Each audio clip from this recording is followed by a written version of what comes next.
Niokolo-Koba, l'une des plus importantes réserves naturelles d'Afrique de l'Ouest.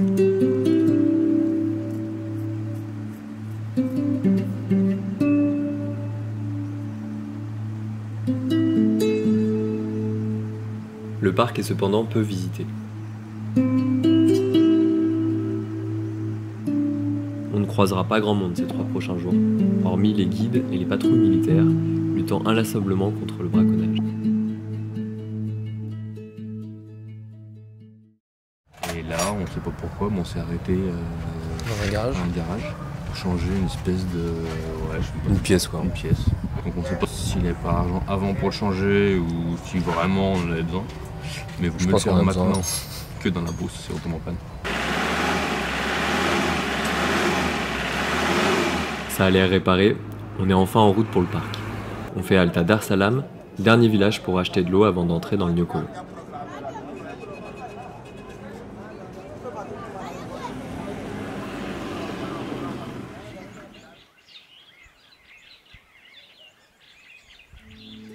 On a rencontré Famara, notre guide. En 1969, les villageois du parc sont expulsés à la périphérie, considérés néfastes à la préservation du milieu par les autorités. Dépossédés de leurs terres, certains villageois sont devenus guides, et c'est le cas de Famara.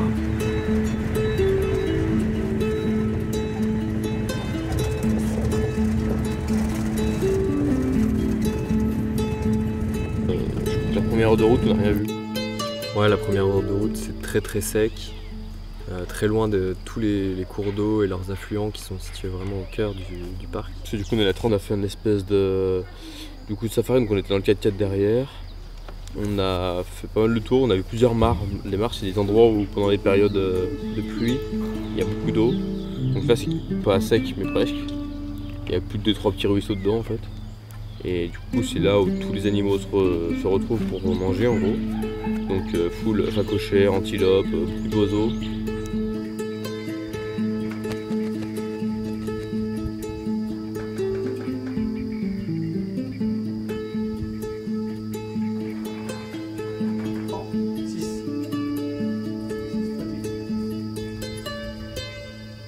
Ouais, on a terminé par une belle surprise. On nous a amené sur une digue d'où on pouvait voir les hippos respirer. Avec son gros fiac. Bailler. On en a vu 4. Même sortir un peu, enfin on voyait vraiment bien le dos.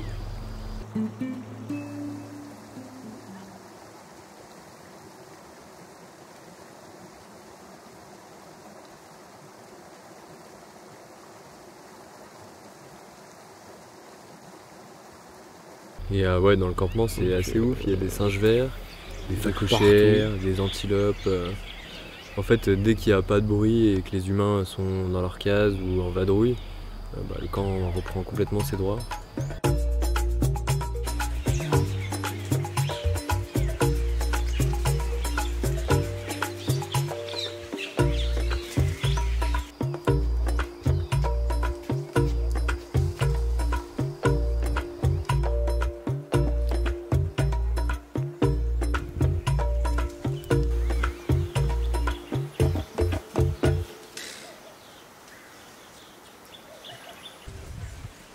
On a une petite surprise à midi.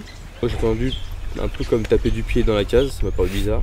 Et là je vois là, 2 singes avec une pomme, enfin avec les 2 mandarines, une à la bouche et une avec les mains. Je t'ai vu.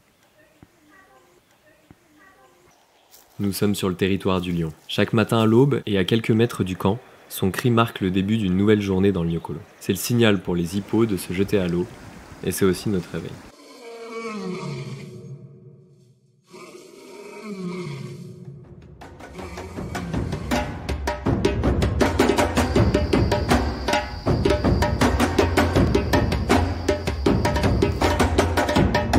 Alors que l'on discutait à pied avec notre guide, on distingua 3 animaux trottinant pour se mettre à l'abri des regards. « Lion, lion !» nous murmure Famara. 3 lionceaux venaient juste de passer sous nos yeux. Ce bref instant restera la seule apparition du roi du parc durant notre séjour. C'est déjà l'heure du départ. Après 3 jours sans réseau, on utilise la parabole système D du camp pour capter et ainsi rassurer nos proches et organiser la suite de notre voyage.